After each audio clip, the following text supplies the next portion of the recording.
Ali Nasir programme रुपया पैसा कोई होम्योपैथिक की दवाई नहीं है कि खाते जाओ खाते जाओ खाते जाओ फिर सालों बाद असर होगा। हम फाइजर का टीका है, ठा जो ही किया फौरन एक्शन। पहले पीर बाबा की हाउसिंग सोसाइटी का बोला, फौरन वहाँ से क्लैरिफिकेशन। फिर ये देखो स्टेट बैंक ने आज देखो खुद शुरू कर दिया मामला, और अब संजीदगी के साथ बैंकों के मामलात को देखेगा और इंशाअल्लाह ताला देखिएगा आप कि जहाँ भी गड़बड़ होगी लोग पकड़े भी जाएंगे, मैं आपको बता रहा हूँ। और स्टेट बैंक के गवर्नर बड़े ज़िम्मेदार आदमी हैं, बड़ी अच्छी बात है, बड़ा अच्छा उनका हम देख रहे हैं बयान भी आ रहा है। तो भाई दुआ गो हैं कि हमारे मुल्क के अंदर ये जो so called suited booted bankers हैं, इनकी भी जो है वो इनका भी एहतसाब होना चाहिए। खैर, जैसे मैंने आपको बात बताया कि इंसान की बातों में बसीरत भी होनी चाहिए और तासीर भी। और मैं अब आपको इस जानिब लेकर आऊँगा, बड़ा अहम नुक्ता था, मैंने सोचा था, मैंने कहा आज आपको इस बारे में बताऊँगा कि जनाबे वाला एंजेलिना जोली पाकिस्तान तशरीफ़ ला चुकी हैं। एंजेलिना जोली, और वो सैलाब ज़दगान की मदद करेंगी एंजेलिना जोली। और हैरानगी की बात यह है कि हमारे मुकामी अदाकार फ़नकार ये सब थैलियों में गोश्त फेंक रहे हैं नहरों पर, और एंजेलिना जोली जो है वो उसके दिल में दर्द है, वो हमारे मुल्क में आई। मैं जानता हूँ, मेरे ख्याल से सरकारी पिछली दफ़ा एजाज़ दिया था इनको। मेरे ख्याल से अगर कोई सरकारी एजाज़ अभी बाकी हो जो उनको ना दिया गया हो उनके स्टेचर के मुताबिक, तो वो भी देना चाहिए। मैं सलाम पेश करता हूँ एंजेलिना जोली को कि वो पाकिस्तान तशरीफ़ लाईं और सैलाब ज़दगान की खिदमत के लिए गईं। और इसके साथ ही मैं पाकिस्तानी अदाकारों की को भी सलाम पेश करता हूँ कि उनकी भी आला सतह की डैश है कि वो लोग जो हैं वो सैलाब ज़दगान की मदद के लिए नहीं गए, सिर्फ सोशल मीडिया के ऊपर बर्गर पप्पू बयान रिकॉर्ड कराते रहे। तो ये होता है भाई फ़र्क। आप बोलते हैं ना पाकिस्तान तरक्की नहीं करता, पाकिस्तान कभी भी तरक्की नहीं करेगा। आप सब गुलामाना ज़हनियत के मालिक लोग हो, आप में तप्पड़ ही नहीं है, आप होम्योपैथिक दवाइयाँ खाओ, वही आपका इलाज है। मैं आपको ये बताना चाहता हूँ नाजरीन कि गोरों को जितना तुम लोग बुरा भला कह लो, तुम लोगों से 1000 गुना ज़्यादा अच्छे हैं, वो दिल में दर्द रखते हैं। आज पहुँच गए आप, अमेरिका से भी पैसे मांग रहे हो, और कल तक आप उनको कह रहे थे अरे ओए छोड़ेंगे नहीं, देखेंगे नहीं। चल, सब जानता हूँ मैं, ये सब देखा हुआ मैंने। खैर, मेरे जज्बात को ना गरमाओ। अब बात करेंगे स्टॉक एक्सचेंज के मामले पर थोड़ी सी है भाई, स्टॉक को ज़रा ठीक कर लें ज़रा। सर, स्टॉक के मामले पर बात करने के लिए लोग मुझे बड़ा उकसाते रहते हैं, कहते हैं आप स्टॉक एक्सचेंज पर बात करना बंद हो गए। भाई मैं आप लोगों से पूछना चाहता हूँ, कल मैंने डॉलर का बताया कि डॉलर के मामले पर कितनी सारी द्यो मलाई कहानियाँ लिखी, और स्क्रिप्ट राइटरों ने कैसे स्क्रिप्ट तैयार करके किसी तरह डॉलर को महंगा करने के लिए उसके लिए जवाज़ पैदा कर दिया है, मंतक पेश कर दी। स्टॉक वाले उनसे भी आगे कहानी गढ़ने वाले लोग हैं। मैं कहता हूँ यार तोबा तोबा, स्टॉक वालों से ज़्यादा उल्टी सीधी कहानियाँ बनाने वाला कोई पैदा ही नहीं हुआ मेरे ख्याल। और पाकिस्तान की स्टॉक एक्सचेंज में तो यार मेरे ख्याल से वो क्या बोलूँ मैं, अल्फाज टीवी पे बोल नहीं सकता। आपको पता है मुगल्लज़ात में बकता नहीं हूँ, और तरबियत मेरी ऐसी हुई है कि कोई नाजेबा ज़ुबान भी इस्तेमाल नहीं कर सकता। मेरे साथ बहुत ही अहम मेहमान शामिल गुफ्तगू हैं, 12 प्रोग्रामों में अब तशरीफ़ भी लाते हैं जनाब अमीन यूसुफ साहब, इस शोबे पर महारत रख। वेलकम करता हूँ आपको शो में अमीन यूसुफ साहब। बहुत बहुत शुक्रिया भाई, लेकिन मैं आपकी जो कमेंट आपने दिए से एग्री नहीं करता हूँ कि आप हमें ही ब्लेम कर रहे हो जो सेक्टर सबसे ज्यादा टैक्स दे रहा है। अच्छा, सोशल मीडिया पर इंटरव्यू देते हैं और वहाँ पे वही बात करते हैं जो मैं कर रहा हूँ, और टीवी पे कहते हैं कि मैं इख्तिलाफ करता हूँ। पाकिस्तानी कौम भी बड़ी भोली है या बेवकूफ़ है, क्या कह सकता हूँ। इनको बड़ी मासूमियत के साथ बेवकूफ़ बनाया जा सकता है। अमीन यूसुफ साहब, आप लोग माशाल्लाह बड़े ज़हीन अक्लमंद लोग हैं, आप तो जानते होंगे मार्केट के। पाकिस्तानी चूँकि अपने आप को बहुत ज़्यादा अक्लमंद तसव्वुर करते हैं ना, है नहीं, तो क्या करते हैं कि चाय के होटल पे जाकर बोलते हैं यार अच्छी सी चाय लेकर आ जाना। जैसे कौन सा वो इनके लिए अलहदा बनाएगा, वो है कि पतीला होगा जिसमें सुबह से चढ़ाई होगी, उसी में ही सबको दे रहा होगा, इनके लिए अलहदा तो नहीं बनाएगा। आप लोग इन कमज़ोरियों के हमारे फ़ायदा उठाकर अमीन यूसुफ साहब हम लोगों को अच्छा मामू बना रहे हैं। स्टॉक मार्केट की मार्केट कैपिटलाइजेशन आपने पहले से मेरे ख्याल कम कर दी, आधी तो नहीं बोलूँगा मैं, और खूब दबा के नुकसान हो गया। कोई फॉरेन इन्वेस्टर पाकिस्तान क्यों आएगा जब तक कि वो किसी पागल जानवर ने ना काट लिया हो।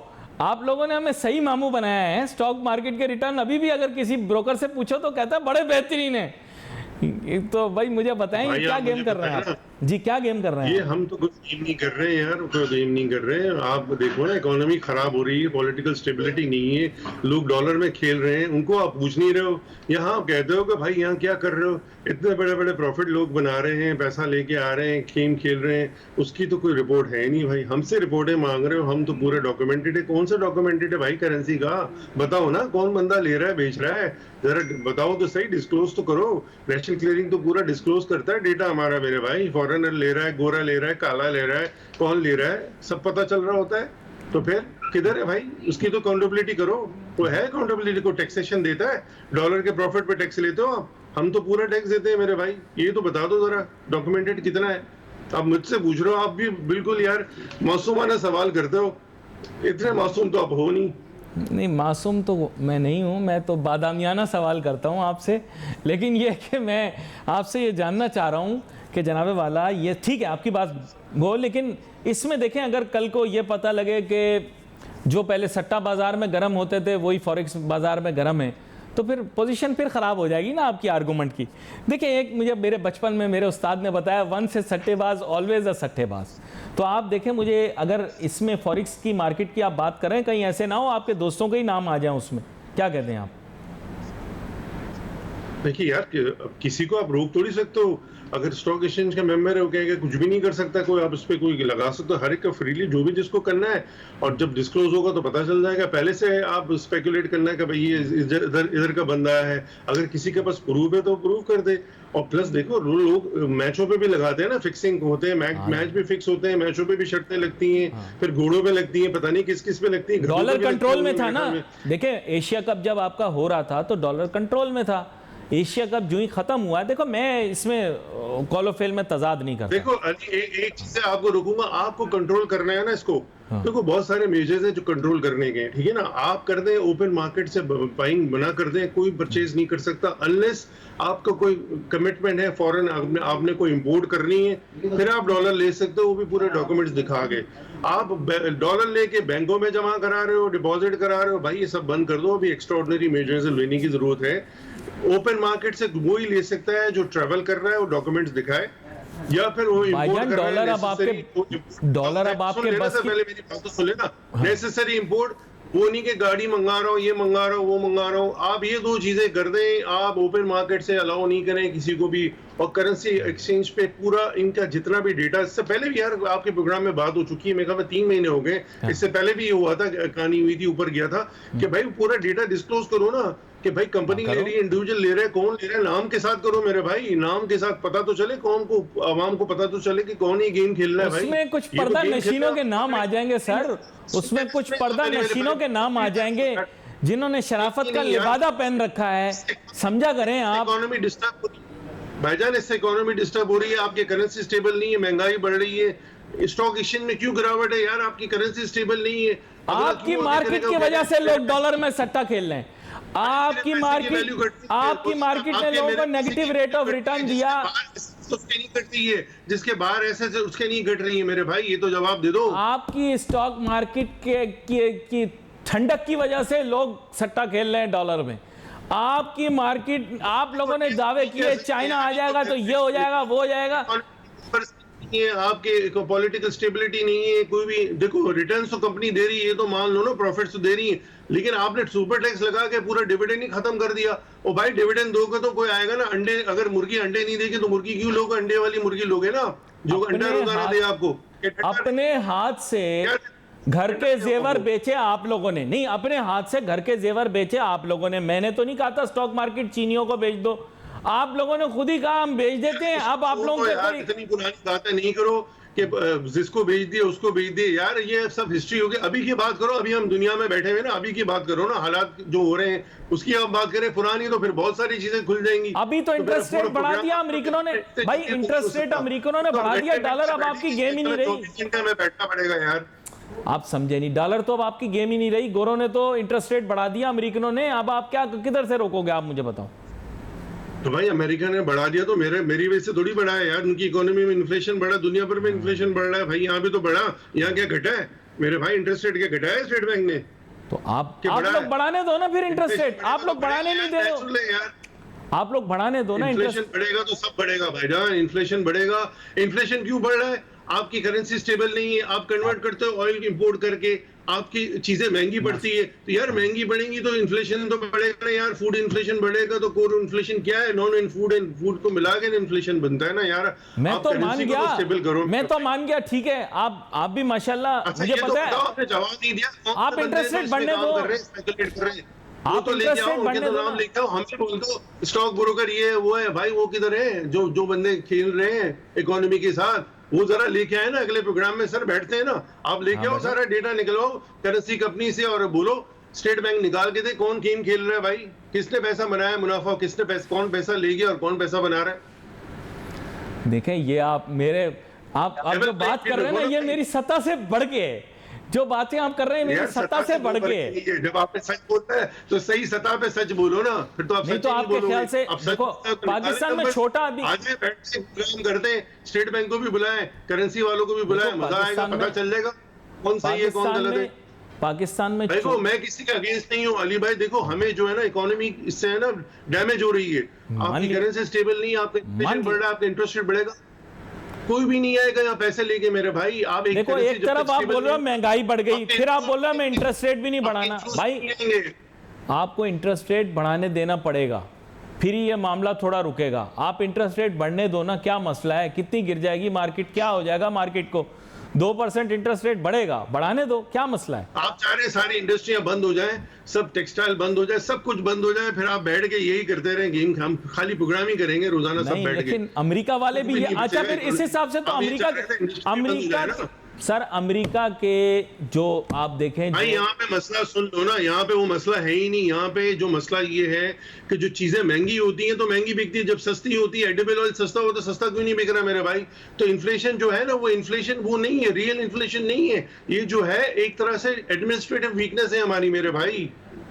आप बताओ ना, वीट है सिंध में, नहीं है, तो फिर क्यों महंगी हो गई चीजें? आटे, अगर आटे वालों का वीट नहीं देंगे तो वो कहां से देंगे आटा मेरे भाई? क्योंकि हम लोग इज्तिमाई तौर पर बदनीयत हैं। बस सुनना चाहते थे आप, हम इज्तिमाई तौर पर बदनीयत लोग हैं। हम सैलाब में टेंट महंगे कर देते हैं, हम सैलाब में खाने की बदनीयत लोग हैं। बस सुन लिया आपने, ये कहना सब एक ही थाली के हैं, सब एक ही थाली के भाई। बस तो बोल दिया, आपके दिल को सुकून मिल गया। आप चाह रहे हैं मैं गुस्से से ये बात कह दूं, कह दी। बड़ी गर्मा गर्म गुफ्तगू हो रही है और बड़ी गर्मा गर्मी हो रही है। अमीन यूसुफ साहब के साथ हमेशा बहस होती है। अमीन यूसुफ साहब देखें, मैं आपके सामने मंतक पेश करता हूँ। देखिए आप कह रहे हैं, मैंने आपको क्या कहा, वंस ए सट्टेबाज ऑलवेज ए सट्टेबाज।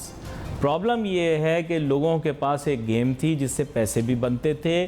आपकी स्टॉक मार्केट की फंडामेंटल्स की कमज़ोरी की वजह से लोगों को मजबूरन वो गेम फॉरगो करनी पड़ गई। अब वो क्या करें?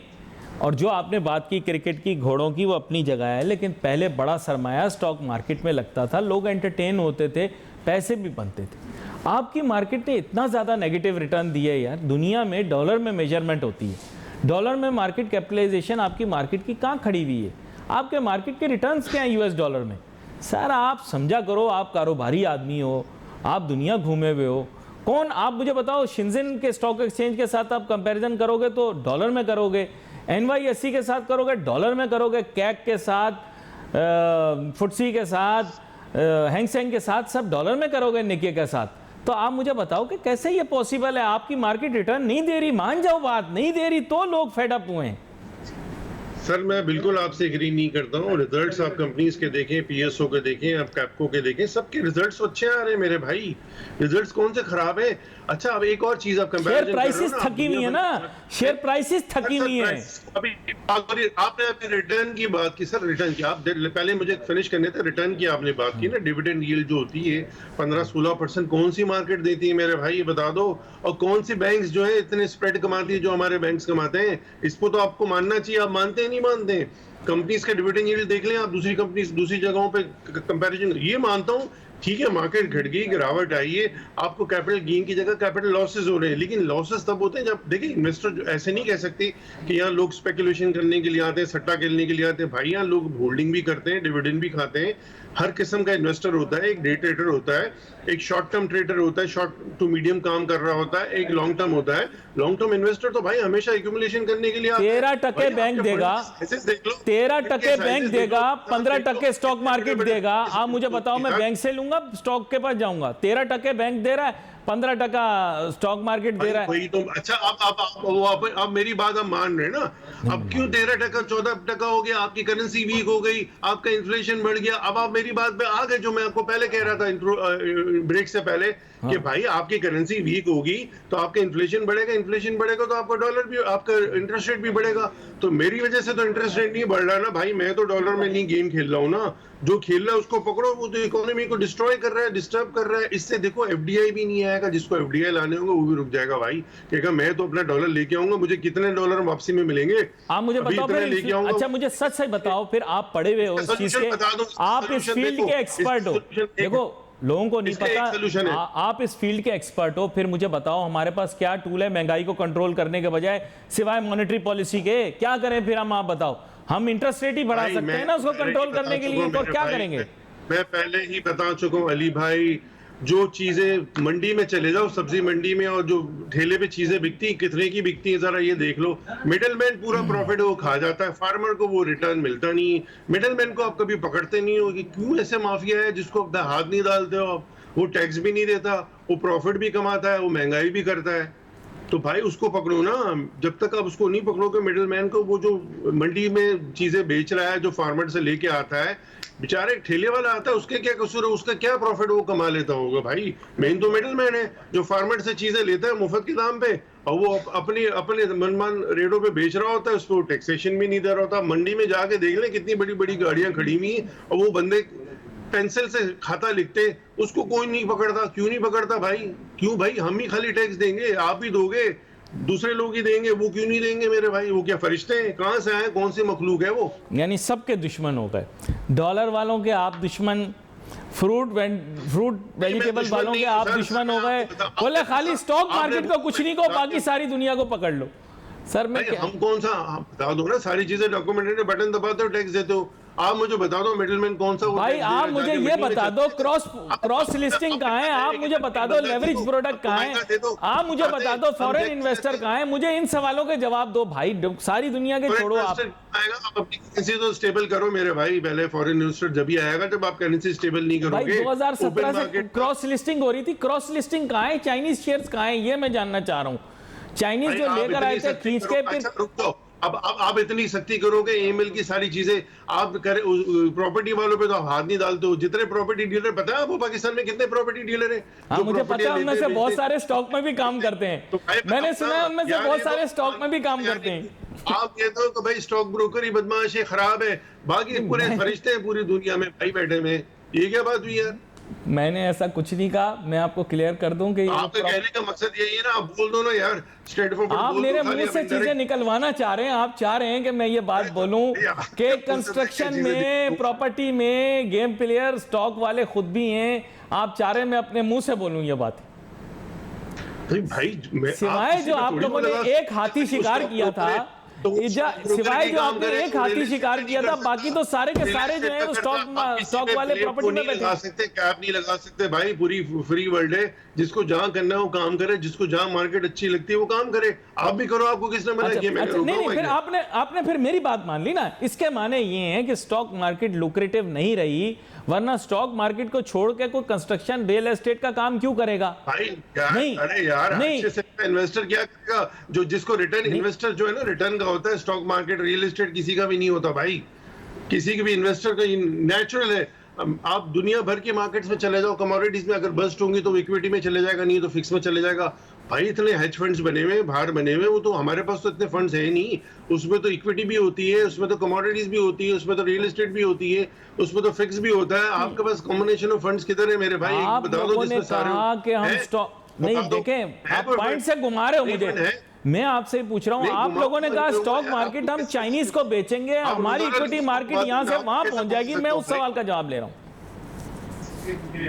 जी क्या सवाल है सर आपका? मैं ये कह रहा हूं कि आपसे ये सवाल स्टॉक मार्केट की रेलेवेंस से है कि आपने कहा हम चाइनीज को दे देंगे मार्केट, वो ये कर देंगे, वो कर देंगे, यूं हो जाएगा, वो हो जाएगा, कैपिटल मार्केट ये बना देगी, वो बना देगी।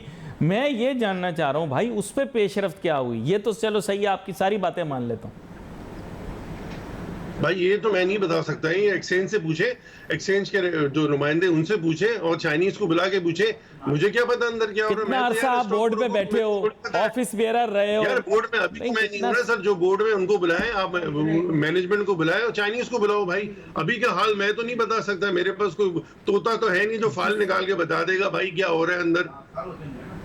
नहीं, फिर कोई एंकर रख लें आप क्योंकि आजकल एंकर ही फाइल निकाल रहे हैं, तो आपको मैंने सोल्यूशन बता दिया है, आप बुला लें। अगर आप चाहें तो मुझे भी साथ में बुला लीजिएगा। मैं आपको सही बता रहा हूं, आप परेशान मत हो। ये सियासत में कुछ नहीं होने वाला पाकिस्तान के अंदर। क्यों घबरा रही है आपकी मार्केट सियासत से?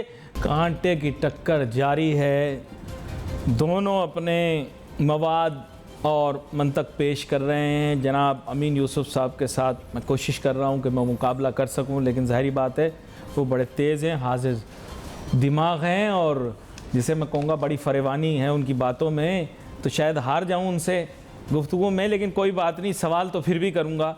अमीन यूसुफ साहब, अब बात कुछ ऐसी है कि स्टॉक मार्केट के अंदर आपने कहा कि साहब हमें छोड़ दो, फ़लाँ को पकड़ लो, फ़लाँ गलत है, फ़लाँ गलत है, फ़लाँ गलत है, सब आज़ाद है। लेकिन मैं एक चीज़ आपसे जानना चाहता हूँ सर, आप कह रहे हैं रिटर्न भी है, ये भी है, वो भी है, तो सरमायाकार फिर किनारा कशी क्यों किए बैठे हैं?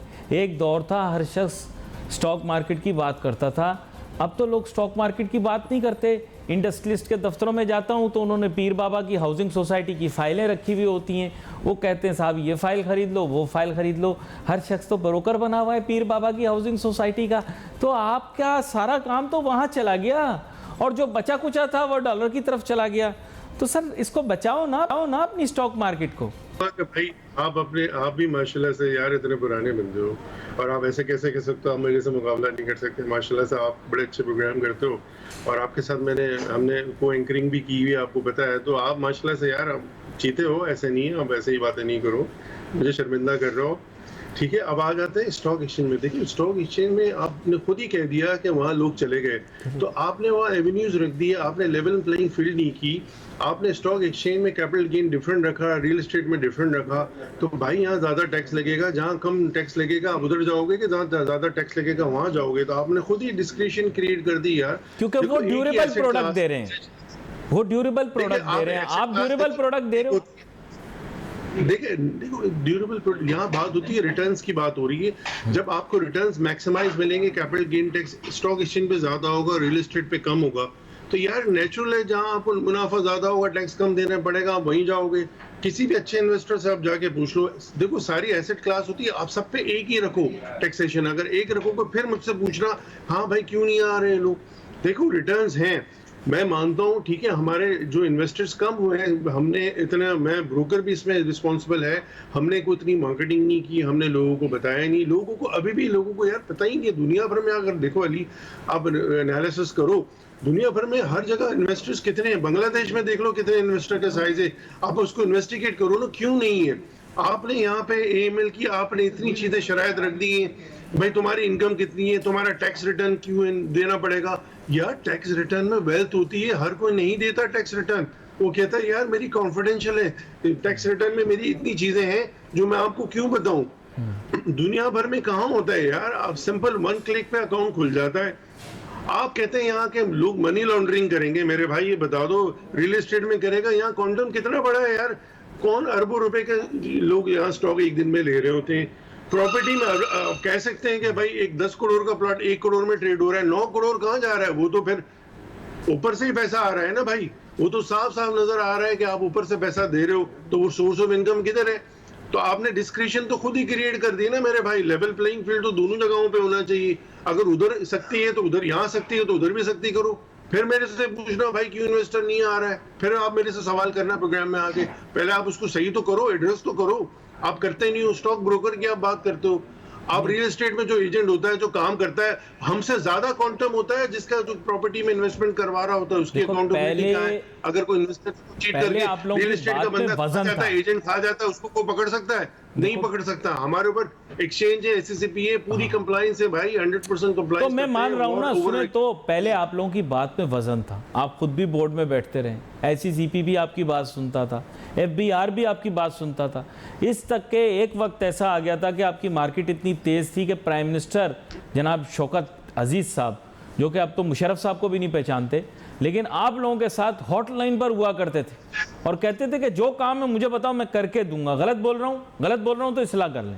तो क्यों मार्केट कैपिटलाइजेशन बढ़ी हुई थी? देखो, उसको देखने की जरूरत है। पिछले आप पीछे चले जाएं और देख लें क्या ऐसी एनवायरनमेंट थी, क्या वजह थी, क्यों लोग आ रहे हैं। अरे नई कंपनीज आती थी यार, आईपीओज आते थे, लोग आईपीओज में इन्वेस्टमेंट करते थे। 100 रुपए की चीज अगर ले रहे हैं तो 110 में बिकती थी, नया ब्लड आता था, उनको नजर आता था यार ये नफा बनेगा।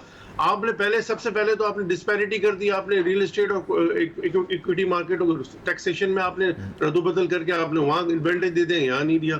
मसला यार सबसे बड़े, आपने कानून लगाना है तो हर जगह कानून लगाओ ना। पॉलिटिशियन को फाइनेंस करते हैं रियल एस्टेट, मैं नहीं कह रहा, लोग कहते हैं पॉलिटिशियंस को फाइनेंस स्टॉक मार्केट वाले तो नहीं करते ना। फाइनेंशियल सेक्टर के लोग जो हैं वो तो मुशर्रफ के चहीते थे ना। मुशर्रफ गया तो ये चैप्टर आहिस्ता आहिस्ता क्लोज होना शुरू हो गया। जरदारी साहब के दौर में थोड़ा सा आप लोगों के ऊपर रेगुलेटरी फ्रेमवर्क सख्त हुआ, फिर आहिस्ता आहिस्ता बातें शुरू हुई म्यूचुअलाइजेशन डीम्यूचुअलाइजेशन वाली। फिर आप लोगों को किसी ना किसी, आप मान नहीं रहे थे, आप लोग मान नहीं रहे थे, लेकिन आप लोगों के साथ क्या ज़बरदस्ती की गई मुझे नहीं पता। कहीं बुलाकर लोगों को उनके साथ ज़बरदस्ती की गई और जब मीटिंग से वापस आए तो मान गए कि जी ठीक है, हम स्टॉक मार्केट आगे देने के लिए तैयार हैं। तो सर खुद अपने हाथ से जाने दिया ना, मैं यही तो बोल रहा हूँ। घर की चले तो भी हो गया, पिछला छोड़ा, अभी बताओ ना आपने जो पिछली चीजें हुई हैं, अगर आपने डीम्यूचुअलाइजेशन किया उससे मार्केट को फायदा हुआ कि नुकसान हुआ। अब एनालिसिस करने की जरूरत है ना, हमने वो किया, हमने सही किया, गलत किया। लोग जो बड़े हैं उनको देखना चाहिए यार। देखिए स्टॉक मार्केट में बड़ी आसानी से आप पैसा रेज कर सकते हैं। ये देखो, इससे बड़ा पैसा आप बना सकते हैं, इन्वेस्टर भी बहुत आ सकता है। आप पहले आप चीजें तो सही करो यार, आप सब चीजें तो एनवायरनमेंट तो करो, आप सब चीजें तो देखो कि कहाँ क्या वजह है कि स्टॉक मार्केट क्यों नहीं बढ़ रही, क्यों इन्वेस्टर भागा हुआ है, वक्त मेरे पास कम है आज। और मेरी ख्वाहिश तो ये थी कि मजीद आपके साथ बात करता, बहुत सारे सवालात थे। इंडिविजुअल पे तो मैंने आज तक वैसे कभी बात की ही नहीं, मैंने तो हमेशा पूरी मार्केट के मुतालिक बात की। अमीन यूसुफ साहब, आपका शुक्रिया अदा करूँगा। सरमायाकारों को यही कहूँगा कि हमेशा मोहतात रहें, जो कि मैं कहता आ रहा हूँ। आप मार्केट के रिटर्न्स को मेजर करें, फिर उसके बाद मार्केट में पार्टिसिपेट करें। Financial markets are subject to risk and whatever we talk in this show is without prejudice. This I say at the end, but you can take it as I have said it in the beginning as well. यहाँ पर programme का वक्त खत्म हुआ चाहता है। अली नासिर हमारी team को इजाज़त दीजिए। अल्लाह हाफिज़।